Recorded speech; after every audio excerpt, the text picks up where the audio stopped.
नमस्कार मेरे प्यारे साथी और मेरे प्यारे मित्रों, आप सभी का स्वागत है एक बार फिर से आपके चैनल में जिसका नाम है सुजाता के। तो चलिए आज मैं आप लोगों के पास लेकर के आई हूँ बहुत ही अच्छा इन्फॉर्मेशन, एक बहुत ही अच्छा एनालिसिस, एक बहुत ही अच्छी चीज़ है जो आपको बहुत काम आने वाली है। तो आप जानना चाहेंगे वो आखिर है क्या, तो इसके लिए आप मेरे वीडियो में बने रहिए, आप उसे देखिए, आप उसको स्किप मत करिए, तभी आपको समझ में आएगा। मैंने जो डाटा तैयार किया है वो डाटा जो है वो 6th फेज़ के बाद जो 6 to 8 के टीचर की जो वैकेंसी बची थी, कितनी वैकेंसी बची थी, और 7th फेज में जो है वो 6 to 8 के लिए कोई भी वैकेंसी नहीं आई, और यानी कि जनरल के लिए आई थी मगर जनरल के लिए कोई वैकेंसी नहीं आई थी। और जो नेक्स्ट चरण में जो हमारी जो अब बीपीएससी टीआरई में जो 6 to 8 के लिए वैकेंसी निकाली गई है, तो उसकी संख्या हमने देखा कि कितनी वैकेंसी निकाली गई। तो ये सारा चीज़ हम जो है कैलकुलेट करेंगे अपने इस वीडियो में। लेकिन उससे पहले जो है, अगर आपको मेरी वीडियो पसंद आती है, लास्ट में कहूँगी, तो प्लीज़ लाइक कर दें। आपको मेरे चैनल से और भी जानकारी चाहिए तो प्लीज़ उसे सब्सक्राइब भी कर दें ताकि आपको और भी चीज़ें जानकारी मिलती रहे। इस वीडियो में मैं आपको बताने जा रही हूँ कि पहले कितना डाटा था, अब कितना डाटा आया है, बीच में क्या गैपिंग हुआ, और साथ ही रोस्टर वाइज जो क्लियरेंस हो रहा है, कितनी सीटें महिलाओं के लिए है और कितनी सीटें जो है कैटेगरी वाइज चलेगी। तो चलिए शुरुआत करते हैं। तो सबसे पहले देखिए कि हमारे पास 6 to 8 के लिए जो वैकेंसी आई है उसकी संख्या है मात्र 31,982। ठीक है, इस बार जो रिक्ति आई है वो अभी हम लोग, मेरे पास एक डाटा मिला है जो कि कब का डाटा है, जो वर्ष 19-20 के नियोजन के उपरांत शेष रिक्ति, यानी कि जो 19-20 का जो नियोजन हुआ था, जो 6th पेज हुआ था, उसके बाद यानी कि ये 2022 तक का 31/3/2022 तक, मार्च तक का डाटा हमारे पास मिला है, जिसमें 6 to 8 के लिए जो है कितनी सीटों की मांग की गई थी, कितनी सीटों की रिक्ति भेजी गई थी, प्रतिवेदन दिया गया था, उसका मेरे पास जो है एक डाटा तैयार हुआ है, जिसमें मैं टोटल देखूंगी। यहाँ 3 जो है उसको 3 डिवीजन में बांटा गया था। पहला था कि 19-20 के नियोजन के उपरांत शेष रिक्ति, दूसरा था कि 31/3/2022 तक सेवानिवृत्ति त्यागपत्र सेवा मुक्त होने के कारण रिक्ति, और तीसरा था कि छात्र शिक्षक अनुपात में शिक्षक पद की कितनी आवश्यकता थी। तो इन तीनों चीज़ों को मिलाकर के जो है कुल योग जो 6 to 8 के लिए है, हम उसकी बात कर लेते हैं। तो यहाँ पर जब मैंने इस चीज़ को कैलकुलेट किया है तो हमारे पास जो टोटल रिक्ति आई थी उसकी संख्या थी 45,650, यानी कि टोटल जो रिक्ति हुई थी वो 45,650 की रिक्ति आई थी। लेकिन इस बार अगर हम देख रहे हैं तो 31,982 जो है वो रिक्ति हम लोगों के लिए आई है, जिसमें हम लोग सीधी नियुक्ति से भरे जाएंगे, जिसका हमें एग्जाम देना पड़ेगा। अब यहाँ पे बच जाता है बाकी की कितनी सीटें बच गई, तो यहाँ मैंने कैलकुलेट किया तो 13,668 सीट। अब इन सीटों को या तो विशेष या तो प्रमोशन के आधार पर भरा जाए, या इसका क्या हुआ ये किसी ने नहीं जाना। उसके बाद मैंने एक कैलकुलेशन भी किया है, यहाँ पे आप देख सकते हैं रेड पेन से, ये मैंने इस बार की सीटें जो है जिला वाइज लिखी है कि इस बार कितनी सीटें जो है वो जिला वाइज बांटी गई है, और 6 to 8 के लिए पहले कितनी सीटें थी। यानी कि आप एक डाटा देख सकते हैं कि यहाँ 485 सीट जो है वो अररिया के लिए यहाँ पर इतनी की मांग की गई थी, लेकिन इस बार निकाला गया है 695। तो यहाँ पे हम देख रहे हैं कि लगभग जो है 150 से 200 का जो है वो बढ़ोतरी है। उसी तरह से हम देख रहे हैं सेकेंड है हमारा अरवल, जहाँ पर 83 सीटें जो है उसकी मांग की गई थी, लेकिन अभी रिक्ति जो आई है वो 229 सीटों के लिए आई है।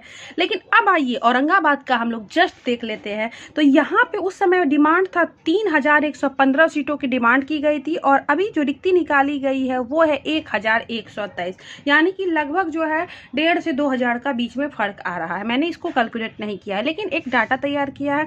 यहाँ मैंने सब जगह का जो है वो लिख लिया रेड पेन से, यानी इस बार की रिक्ति और पिछली बार जो डिमांडिंग थी वो देखिए। अब उसी तरह बांका में 266 का डिमांडिंग था, लेकिन अभी प्रेजेंट में जो रिक्ति निकाली गई है वो 935। उसके बाद आइए बेगूसराय में जो है वो खाली सीटों की संख्या थी 33,164, लेकिन जो अभी हमारे लिए वैकेंसी आई है, जो रिक्ति आई है वो है मात्र 824। भागलपुर में 301 की डिमांड थी, लेकिन अभी आई है 977। अब आइए भोजपुर की बात कर लेते हैं। तो 241 की मांग थी, 893 रिक्ति आई है। उसी तरह देखिए कि बहुत सारी जगहों पे जो फ्लड किया है, लोग ऐसे जगह को देख लेते हैं जहाँ पहले मांग ज्यादा थी, रिक्ति की है। जैसे कि यहाँ देखिए दरभंगा में आप देख सकते हैं कि 1951 जो है वो कुल सीट डिमांड की गई थी, प्रतिवेदन भेजा गया था, लेकिन रिक्तियां दी गई है 905 में। अभी आप गैप देख सकते हैं 9, 19, 10,000 का गैपिंग। उसके बाद चंपारण में आप देखते हैं कि हुआ है ये देखते हैं गया में कितना था, 280 के लिए पर गया था, लेकिन रिक्तियां ले गई 52 सीट। भोपाल में जो है 169 सीटों के लिए जो था वो प्रतिवेदन भेजा गया था, लेकिन इस बार जो निकाला गया है वो 752 के लगभग है। उसी तरह से जमुई में देख लीजिए 0 का डिमांड था, लेकिन 932 निकाला गया। और ये कैलकुलेशन जो है ये मैंने यहाँ पे इन आधार पे निकाला है, यानी कि आप देख सकते हैं ये कैलकुलेशन कहने का ये तात्पर्य है कि ये कैलकुलेशन जो है ये पिछले वाले प्रतिवेदन के आधार पर किया गया है। इस तरह से हम लोग ऐसे ऐसे जगह को देख लेते हैं जहाँ रिक्ति ज़्यादा है लेकिन कम इस बार निकाली गई है, डिमांड ज़्यादा है। अब आइए कटिहार देख लेते हैं। 2511 सीटें वैकेंट बताई जा रही है, लेकिन 794 पदों के लिए ही आवेदन हुआ है। उसी तरह से देख लीजिए नेक्स्ट है हमारा खगड़िया, 1839 सीटों के लिए जो है वो वैकेंट पद है, लेकिन 566 के लिए आवेदन हुआ है। उसके बाद किशनगंज में 2367 सीटें खाली है, लेकिन 655 के लिए ही रिक्तियां निकाली गई है। बाकी सीटें हो सकता है कि किसी और किसी और मीडियम के थ्रू भरी जाए। अब आइए बाकी देख लीजिए। अब एक और मधेपुरा में 3359 सीटों के लिए रिक्ति भेजी गई थी। 628 की मैं बात कर रही हूँ, लेकिन जो है यहाँ पर 809 के लिए जो है निकाला गया है। अब आइए उसके बाद हम लोग देख लेते हैं। यहाँ पे देखिए नालंदा में 2630 सीटों के लिए रिक्ति भेजी गई थी, और इस बार जो है 914 सीटों के लिए जो है वो हम लोगों के लिए जो है उसका फाइनल किया गया है। अब आइए पूर्णिया का देख लेते हैं। 3530 सीटों के लिए जो है वो रिक्ति उपलब्ध कराई गई थी, लेकिन 931 सीटों की ही बात की गई है। तो ये हमारा यहाँ तक का था। अब आगे और भी जगहों के बारे में देख लेते हैं। अब यहाँ देखिए रोहतास में तो 1451 रिक्तियाँ थी, 844 के लिए इस बार निकाली गई है। 3615 समस्तीपुर में भेजी गई थी और 564 के लिए निकाली गई है। 2552 जो था वो रिक्तियाँ भेजी गई थी, लेकिन 1094 जो है वो रिक्तियाँ इस बार हमारे लिए निकाली गई है। फिर शेखपुरा में बढ़ाया गया है। सहरसा में 277 रिक्तियाँ पिछली बार भेजी गई थी, लेकिन यहाँ पे 259 रिक्तियों के लिए जो है वो सीटें निकाली गई हैं। तो इतना बड़ा फासला है। उसी तरह से शिवहर में देख लीजिए 954 रिक्तियों के लिए भेजा गया था, लेकिन 206 के लिए निकाली गई है। उस तरह से उसके बाद हम लोग देख लेते हैं यहाँ पे। हाँ, सुपौल में देखिए 246 रिक्तियों के लिए प्रतिवेदन भेजा गया था, जो जरूरी है, जो उन्हें लगा। ये तीन बेस पे तैयार किया गया था, वो भी बताती हूँ, लेकिन 687 निकाला गया। तो अब देखिए यहाँ पे आप देख सकते हैं पश्चिमी चंपारण में 1761 था टोटल, और 998 के लिए रिक्ति निकाली गई। तो आप एक चीज़ दे सकते हैं, ये कुल यहाँ पे देखिए कितना आ रहा है, 45,650, यानी कि टोटल 45,650 जो था वो रिक्ति इतनी काउंटिंग की गई थी, लेकिन इस बार निकाली गई है 31,982, यानी फासला कितने का है, 13,668 सीटें। यानी कि इतनी सीटों पर अब किस मीडियम से भर्ती की जाएंगी ये अभी स्पष्ट नहीं हो पाया। हो सकता है प्रमोशन हो या कुछ भी हो, लेकिन इतनी जो सीटें हमारे लिए बचाई गई हैं उन सीटों पे हम लोग बीपीएससी टीआरई के थ्रू आवेदन देंगे। तो कहने का मतलब है कि हम लोग इस वीडियो में सबसे पहले हमने बात की कि कुल रिक्ति हमारी कितनी थी। तो इस बार जो रिक्ति आई है वो 31,982 के लगभग में है, और शहरवार रिक्तियों में डिफरेंस आई है, वो भी मैंने आपको इस वीडियो के जरिए जो है वो दिखा दिया। और कहाँ गई और उनका क्या होगा ये हमें नहीं पता है, अब वो जो करे इसके बारे में मैं कोई कमेंट्स नहीं करूँगी, कोई टिप्पणी नहीं करूँगी। अब आइए थोड़ा सा 1 to 5 के लिए रिक्तियों की चर्चा कर लेते हैं। जब मैंने इस लिस्ट को देखा तो 1 to 5 के लिए जो है 64,391 रिक्ति पहले भेजी गई थी, लेकिन हमारे लिए इस बार जो है 79,943 रिक्तियाँ, यानी कि इसमें इजाफा किया गया था, बढ़ोतरी की गई थी। जो काउंटिंग हुआ था लास्ट मोमेंट में उसके अकॉर्डिंग काम किया गया था। यहाँ पे जो है इन 45,650 रिक्ति 31,082 बीच में हुआ है, जो हमने इसको देख लिया। तो ये तो रिक्तियों की बात है। अब सबसे इम्पोर्टेंट बात ये है, अब जो हम लोग बात करने जा रहे हैं वो आपके लिए बहुत ही इंपॉर्टेंट होने वाला है। तो ये हमारे पास रोस्टर का एक लिस्ट है, जो मैंने आपको बताया था। रोस्टर लिस्ट में की चर्चा हो रही थी कि कौन सीट कैटेगरी वाइज कितनी होगी। तो मैंने इसका कैलकुलेशन किया है अभी, ठीक है, मैंने अपने हिसाब से कैलकुलेशन किया है, और मैं किसी ज्ञानी बंधु से राय नहीं मांग रही हूँ। मुझे बहुत कमेंट मिलता है सुनने के लिए, आपका डाटा गलत है, ये है वो है, जो भी है।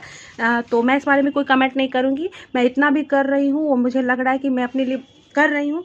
तो इसके हिसाब से मैंने फ़िलहाल महिलाओं के लिए जो है वो रिक्तियाँ निकाली है। चूँकि हम लोगों ने इसमें एक चीज़ आई थी कि 100 point roster from elementary level school, जो रोस्टर पॉइंट बनाया गया है कि उसमें पहली कैटेगरी को किसे रखेंगे, अर्बन फीमेल को, अनरिजर्व फीमेल को, दूसरी कैटेगरी में ईबीसी फीमेल को, तीसरी में अनरिजर्व को, चौथी में एससी फीमेल को, पाँचवीं में अनरिजर्व फीमेल को छठी में, बीसी फीमेल को सातवीं में, EWS को सातवीं में EWS को, 8वीं में EBC को, 9 में UR फीमेल को, 10 में SC को, 11 में UR को, 12 में BC को, यहाँ 20 तक जो है वो कैटेगरी बांटी गई थी। बाकी इसमें तो उसके बेसिस पे मैंने जो है वो जो तैयार, तो आप यहाँ देख सकते हैं फीमेल के लिए, महिलाओं सीट के लिए यहाँ पे बनाए। पर 100 हम देख रहे हैं 50 सीटों में महिला को कितने मिलेगी, तो ये पर 100 का हमने तैयार किया है। 100 में 20 जा रही है URF को जा रही है फीमेल, 9 सीटें वो EBC को जा रही हैं, 8 जो है SC को जा रही हैं, सीटें BC को जा रही हैं, EWS को भी 5 जा रही हैं, ST 1 सीट जा रही है और रिजर्व्ड है फीमेल को। ये कैटेगरी था, ये मुझे था अभी कि 2 तो 200 में 50% आरक्षित हो रही हैं, वो को जा रही है। अब रही कि प्रत्येक शहर में कितनी सीटें होनी चाहिए, ये एक एजम्पशन है, यानी कि ये एक अनुमान है। ये मैं कोई डाटा खींच के या कहीं से चुरा के नहीं लेके आई हूँ, ये मैंने एक अनुमान किया है, कल्पना किया है, जिसके आधार पर आप एक बेसिक डाटा या ग्राफ तैयार कर सकते हैं। एग्जैक्ट तो मैं वहाँ से किसी से मांग के तो लाई नहीं हूँ, तो ये मैंने रोस्टर के आधार पर जो है वो तैयार किया है। बाकी अब मैं अगली वीडियो में बनाऊंगी कि जो है किस शहर में मतलब किस डिस्ट्रिक्ट में जो है वो कितनी कैटेगरी को सीट जाएगा, ये बनाना थोड़ा मुश्किल का काम है, तो उस हिसाब से मैं उसे बनाऊंगी। लेकिन फिलहाल यहाँ पे स्पष्ट हो गया है कि इसको आप जोड़ के देख सकते हैं कि 20 + 9 29 और 9 8 7 27 27 10 37 वेट 1 मिनट, और आप यहाँ देख सकते हैं, मैं 1 मिनट बता रही हूँ आपको। यस, तो 29 हो गया, ये 29 और +8 हो गया 37, 37 और +10 हो गया 47, 47 + 1 हो गया 48 और 49 50, यानी ये पर 50 की बात की जा रही है। आप देख सकते कि 20 पे महिला का रेशियो होगा, इस हिसाब से महिला का रेशियो होगा। ठीक, ये मैंने रेट के आधार पर बनाया है, जिसे बनाने में मेहनत लगा था। ठीक है, उम्मीद करती हूँ आप मेरे चैनल सब्सक्राइब वीडियो करेंगे। खैर, तो अब देखते हैं वीडियो में मैं बनाऊंगी आप लोगों के लिए कि प्रत्येक डिस्ट्रिक्ट वाइज कितनी कैटेगरी होनी चाहिए, कितने मेल को कितनी BC मिलनी चाहिए, उस पर है बनाऊंगी। और ये बहुत ऑथेंटिक है, ये मैंने से कोई फेक चीज़ें नहीं डाउन किया है, ये मेरे पास ऑथेंटिक है, ये मेरे पास, लेकिन में बहुत ढूंढने निकाला है। तो चलिए, उम्मीद हूँ कि मेरी वीडियो के थ्रू अच्छी जानकारी मिली होगी, सटीक जानकारी मिली होगी। अगर जो भी क्वेरीज हों आप अपने कमेंट बॉक्स में टाइप कर सकते हैं। चलिए, इसी के साथ ही धन्यवाद।